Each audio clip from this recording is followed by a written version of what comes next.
Благодарам, госпоѓа Берамовска, на вашиот одговор. Се надевам искрено дека она што го кажавте и така и ќе постапат, апсолутно не се сомневам. Навистина ви благодарам. Јас кога кажав дека тоа го разбрав од медиумите, кажав и дека информирањето беше до тука.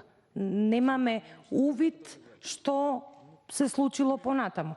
И како пратеник, легитимно е нашето прашање да видиме, баш како што кажавте, не може институција која што брани човекови права да биде подложена на мобинг и газење на некакви човекови права.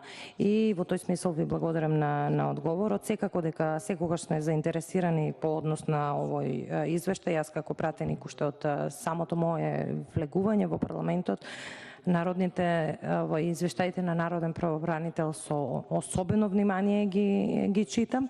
Има многу за што треба да зборуваме. Еве сега во моментот ми текна дека за Евана не кажавме дека ги исклучува граѓаните, дека тоа се социјално ранливи категории, дека не ги читаат броилата како што навреме, па доаѓаат на граѓаните високи сметки за струја, не можат да ги платат, па додат паушали и така на. Тоа се кршење на човекови права кои што ние како пратеници мора да ги кажеме. Вие сте ги нотирале, ние треба да ги кажеме.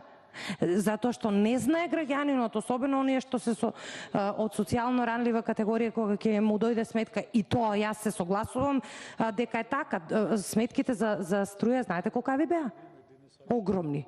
Огромни. Не ги читаа броилата, паушално се плаќаше и доаѓаат огромни сметки. А замислете, се работи за граѓани кои што имаат, дали имаат минимална плата или живеат од социјална помош, извршител му блокира сметка и Евана му ја исклучува струјата. Имаме и такви случаи и ние мора и за тие случаи да говорим. Не е само да се фалиме дека еве сме донеле ваков закон, таков закон. Да, во ред, таквите закони ги поддржуваме и ние како пратеници даваме ова иницијативи, амандмани и така натаму. Ама не се решава состојбата. Тоа е тоа. И добро е, значи, народниот правобранител што во континуитет ги констатира прекршените права. Ви благодарам уште.